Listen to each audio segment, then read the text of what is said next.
Have no fear, the I Am Rapaport Stereo Podcast is here. Higgity, have no fear, the I Am Rapaport Stereo Podcast is in the place to be. Welcome. Welcome to the Iron Dome of Disruption. Welcome to the Ziggity Zone of Disruption. My name is Michael Rapaport, a.k.a. the Inflamed Ashkenazi, a.k.a. the Sultan of Sniff, a.k.a. the Raging Bullshitter, a.k.a. the Gringo, Miggity, Mandingo. You are now rocking with the very, very best. The I Am Rapaport Stereo Podcast coming live and direct. Oh, yeah. Live and direct to you. World's most disruptive podcast. Certified. That's a fact. Certified as the world's most disruptive podcast. I Am Rapaport Stereo Podcast coming live and direct. Hope everybody's feeling real good. Hope everybody's feeling real safe. Hope everybody is feeling super duper as we are here in the month of June. June 2025 is upon us, if you could believe that. We are 6 months into. We are at the 6th month of the year 2025. So you must stay safe. You must stay super duper sane. And you must stay disruptive because the comings and goings, the highs, the lows, the thrills of victory, and the agony of defeat is all around us, all around you. But I hope everybody's feeling good, maintaining. I Am Rapaport Stereo Podcast live and direct. Again, I am performing this week, the 5th, 6th, and 7th. I am performing this week, the 5th, 6th, and 7th in Baltimore. Come see me live if you're in Baltimore, in the D.C. area, in the DMV area, as they like to call it, at the Port. Michael Rapaport live at the Port Comedy Club in Baltimore. And I'm looking for that good seafood. I heard they got the good crab down there, the good crab cakes, the good fish, fresh fish. I love some fantastic seafood recommendations. And make sure if you're only listening to the I Am Rapaport Stereo Podcast, you could watch this episode of the I Am Rapaport Stereo Podcast. You could watch this episode and so many other things on my YouTube page at Michael Rapaport on my YouTube page. If you got any questions, comments, criticism, thoughts, ideas, you agree, you disagree, leave a comment. Leave a comment. Ask a question. You think I'm right? You think I'm wrong? Let me know. Love the feedback. Let me know. We read it all. We see it all. I have to get right to it. For all intensive purposes, the NBA season is officially over for me. For all intensive purposes, the NBA season is officially over for New York Knicks fans. We lost. We lost to the Indiana Pacers. I don't know if you have been hiding underneath a rock or in a cave or in a hot air balloon, but the New York Knicks lost again to the Indiana Pacers in the Eastern Conference Finals in 6 hard-fought, highly emotional, at times haunting games. Some of those games were haunting. Obviously, game 1 at the Garden is something that will be replaying in the minds of Knicks fans, in the hearts and minds of Indiana Pacer fans. Losing that game, losing this series to the Pacers, it really hurts. It's like double or triple. It's one thing to lose a series, you get bumped out, especially when you have superseded expectations. The Knicks superseded expectations this year. I don't care what anyone else says. I don't care what anyone else thinks. The Knicks beat the champion, the world champion Boston Celtics. We came back twice, not once, twice, 2 times. 2 times and beat Boston in Boston. And obviously Jason Tatum going down didn't help the Celtics, but we had already done that. We already did that before the great Jason Tatum, and we are wishing you a speedy recovery went down. But the Knicks beat Boston. We beat Detroit. We beat Boston. And then it was a tough loss, losing to the Pacers. That was tough. But before I get into how bad it feels, and I know so many people outside of New York, so many non-New York Knicks fans are like, oh, what about your pizza? What about your hot dogs? What about your Timberland boots? And what about your, it's brick outside, yo, and yo, is you valid? And your chicken chopped cheese, and your BLTs, and your bacon, egg, and cheese, and all that, and your New York deli bull. And what about your pizza, and your hot dogs, and your 5 boroughs? I know that so many Nick haters are talking about that and mocking us, and and you like the crossover, and it's the Mecca, and it's the city game. And I said from the beginning, it was concrete versus the cornfields of Indiana versus the concrete of New York.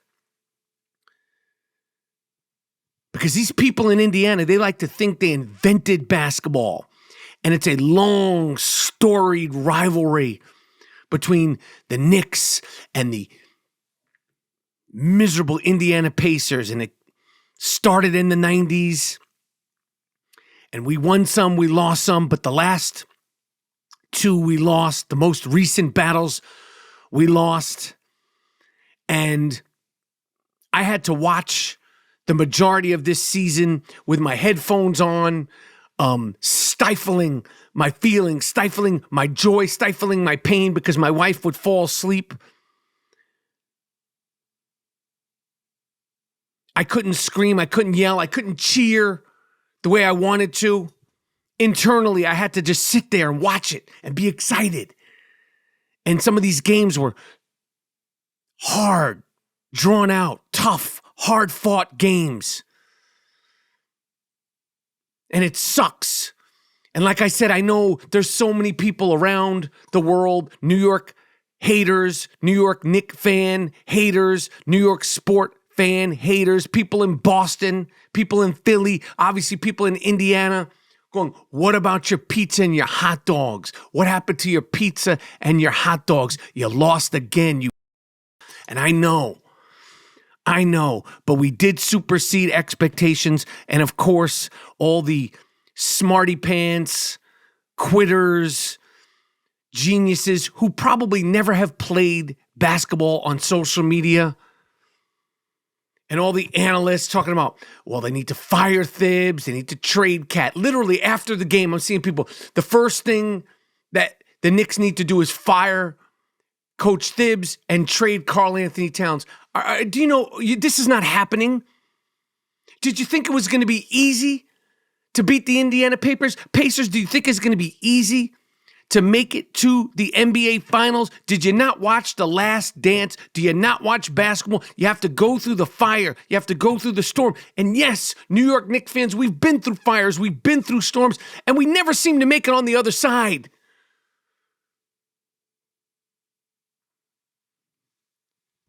And I hate losing to these people in Indiana. I hate losing to them. They make me sick. Tyrese Halliburton. It's hard to dislike Pascal Siakam, but that Tyrese Halliburton and Reggie Miller calling the games, and so many people are upset. Personally, I like that Reggie Miller called the games. I think it's great. We know that he wants the Pacers to win. I just wish he would just cut it and be like, root for them. Broadcast the games and literally root for the Pacers, because he's orgasmic. The guy is literally orgasmic every single time that the Knicks are down and the Pacers are up. Every single time something was going good, Reggie Miller's like, quiet orgasm. And we had to sit through it. But I think it's good for the game. But this idea that now we have to fire the coach and trade the second best player on our team, the big cat, the big bodega cat, Karl Anthony Towns. And Jalen Brunson went from being Joe Willie Namath, the MVP, to, oh, you can't win a championship with Jalen Brunson. you know nothing about basketball. You know nothing about basketball. We're not firing the coach. Yes, we need more depth. No Bruno. Yes, we need to improve our bench. Like every team, you always have to improve. But it just stinks. It just stinks to get that far and to get that close. Although, how close were we? How close were the New York Knicks? We made it to the Eastern Conference Finals. We lost that game 1. And yes, we lost game 2. And we shouldn't have lost game 1 or game 2. But when you lose the first 2 games at home, what do you expect? What do you expect to happen? You're not going to come back from that. You lose the first 2 games at home in heartbreaking, dramatic, haunting fashion with the Pacers down, I believe it was 14 points, and nobody knew who Aaron Nesmith was before that game, but everybody in New York knows exactly who Aaron Nesmith is now. But I will never forget the way that felt, that horror, that haunting. And for me, the Knicks losing to the Pacers, the only way I could explain it is just, I feel like a kid. I feel like my 23, 24-year-old self. And I know I was a young man then, but I wasn't fully developed. Let's be honest. At 23, 24, I was not fully developed. But when the Knicks would lose in 91, 92, 93, 94, 95, 96, like I really, really put everything into rooting for the Knicks versus the Miami Heat versus the Chicago Bulls versus the Indiana Pacers and Michael Jordan and Tim Hardaway down there and all those Miami teams and the Pat Riley leaving and the Jeff Van Gundy. And we won some, we lost some, and we made it to the finals twice. But it hurts to keep getting that close. It hurts to keep getting within arm's reach of actually winning a championship in New York, the world's most famous arena, Madison Square Garden. I had to sit there and watch the San Antonio Spurs. I had to sit there in Houston, Game 7 versus the Houston Rockets. We came oh so close. And I'll be honest, you can only take so much. That pain, that rejection, that pain, that rejection, that pain, that rejection of being a New York Knicks fan. And I was talking to this kid today. I was on the street. You know, they all go, "What do you think about the Knicks?" This kid was 12. He said, I may never get to see them win a championship while I'm alive. I go, "You little shit, you. You're 12 years old. How dare you? I'm 55. There's people older than me. These young Knicks fans, God bless them. They don't know the heartbreak and the pain of losing to Michael Jordan. They don't know the heartbreak and the pain of losing in the finals to the Spurs, losing in the finals, Game 7 in Houston. Somehow, some way, we made it to Game 7 in Houston and losing. And the Reggie Miller and the choking and the Detlef Shrimp. I mean, the Rick Smiths and the Davis boys and the Chris Mullin and the Larry Bird and the Isaiah Thomas and fuck Indiana, man. Fuck Indiana. Fuck Indiana. Fuck Larry Bird. Okay? Sorry. Fuck Steve Alford. Fuck Damon Bailey. Fuck the late, great Bobby Knight. Sorry, he was great. I loved Bobby Knight. But fuck Indiana basketball. Fuck their jump shots. Fuck the Hoosiers. Fuck that movie. I feel like it's overrated. No disrespect to the great Gene Hackman.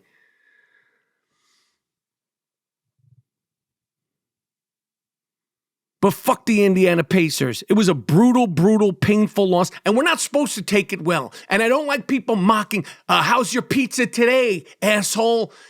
Nixon 8, Nixon 9, asshole. How's your hot dogs and your pizza today? How's your chicken chopped cheese today, assholes? That's what they're saying to Knicks fans. How's your BLT, Knicks fans? How's your Heroes and your Parmesan and your Gabagol, Knicks fans? That's what they're saying to us.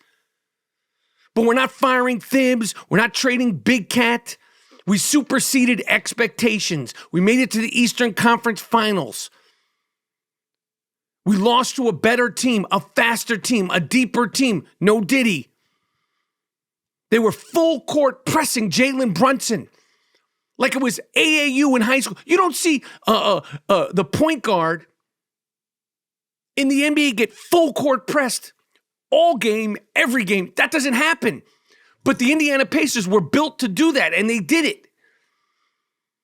And he was incredible. And I love these guys. They're understated. There's no glitz. There's no big quotes. They're all low-key. They're chill. There's no outfits. There's no fit checks before the games. They come in sweatpants and shorts. Mitchell Robinson. It's a good, likable team. We're just not championship ready yet. But I believe in this Knicks team. I believe in Thibs. I believe in this New York Knicks structure and this culture. And hopefully, somehow, some way, they stay healthy. We get a couple of extra pieces. Make the team a little deeper. No Bruno. Make the team a little deeper. No Diddy. And we could get over the hump. We need to just get over the hump. But calm down with you firing this one and trading that one. And I know I said that for all intents and purposes, the NBA season is over. It's not over. Of course, I'm going to watch the finals. It's going to be great basketball. I don't know. I don't really have how can I root for the Pacers? I'm not rooting for the Pacers. I'm going to root for OKC. I'm rooting for OKC because I can't stand the Pacers. It's not the gentlemanly, big thing to do to root for the team that just beat you. I'm never rooting for the Pacers. I didn't root for the Pacers when they played the Lakers after they beat the Knicks. I'm never, ever rooting for the Indiana Pacers. Sorry. Rooting for OKC. It's going to be good basketball. And the NBA, the NBA is changed. The Final Four teams are, of course, SGA, Shai Gilgeous, the MVP, in Oklahoma City, and his whole crew of young guns, young guys, fun, carefree group of guys that love to play together. Of course, Minnesota, who got dismantled. Anthony Edwards, young, fun. You got to figure out what you want to do, Anthony Edwards. He'll figure it out. He's 23. What were you doing when you were 23? Everybody's like, Anthony Edwards ain't ready to be the face of the NBA. He doesn't know what the hell he's ready to do. He doesn't even have any dick control. He's having baby after baby after baby after baby. He'll figure it out. And you can't just say, I want to be the face of the NBA. You can't just say, I want to be the face of the league. You have to have the show and the prove on the court. You have to win on the court, win a championship, which everybody knows. You see, it ain't easy. And you have to have that je ne sais quoi off the court. He certainly has that je ne sais quoi off the court during interviews, but allegedly, he just had 4 kids in 2 years, or 3 kids in 3 years. Keep it in your pants, Anthony Edwards. How many more kids do you want, man? Call Dwight Howard up. Call Evander Holyfield up. See if you really, really want to continue down that road. Child support. It's expensive. You're going to want to be the face of the league if you keep having to pay that child. You don't want to be doing Fruit Loop commercials, Foot Locker commercials, Gatorade, baby wipes, diapers, baby milk, formula, and all that, Anthony Edwards. He was selling all that shit. But you can't just anoint somebody. It reminds me of after Michael Jordan when they were like, he's the next Mike. Is he going to be the next Mike? Grant Hill, is he going to be the next Mike? Tracy McGrady, he's going to be the next Mike. It's Allen Iverson, he's going to be the next Michael Jordan. Kobe Bryant, there's one Michael Jordan, there's one Allen Iverson, there's one LeBron James, there's one Steph Curry, there's one Kevin Durant, and now we got the new guys in there. Shai Gilgeous, Anthony Edwards, Jalen Brunson, Karl Anthony Towns, Tyrese Halliburton, Pascal Siakam. The league has changed, it's evolved. Those super duper stars who are the face of the NBA, they have gotten the torch taken from them. All 4 teams in the East and the West, both East and West, new guys, new regime, young guns, new faces. It's evolution. But of course, I'm going to watch the finals. The finals are going to be great. It's going to be great, good, fun, fast-paced basketball with a lot of fresh, new young talent for non-NBA fans. If they watch it, I hope you watch it. I'm going to be watching it. Like I said, I'm proud of the Knicks. I'm disappointed with the Knicks. Reggie Miller sucks. They really sucks. And the Pacers, they're like the New York Knicks kryptonite. Kryptonite you spell with a K. New York Knicks you spell with a K. They were a little bit better. But small market teams, both in the finals. NBA wants to figure out who the face of the league is. Obviously, Shea, Chet, J-Dub, Hallie, Pascal. Oh, Canada. The two best players on both teams, arguably, are from Canada. Shea Gilgeous is definitely the best player. Oh, Canada. And Pascal Siakam, he's from Cameroon. Played for... Pascal Siakam, he was instrumental. Do not forget how instrumental Pascal Siakam was when the Toronto Raptors beat the decimated, injured Golden State Warriors. But, oh, Canada, Halliburton, Lou Dort, Canadian, Nembhard, Pascal versus Chet will be fun. SGA is going to be getting hounded versus Nembhard. J-Dub versus Naismith. I mean, in Halliburton, you got to play every single night. You got to be aggressive every single night if you're going to be that dude. That's why you didn't win the MVP. I am Rapaport Podcast.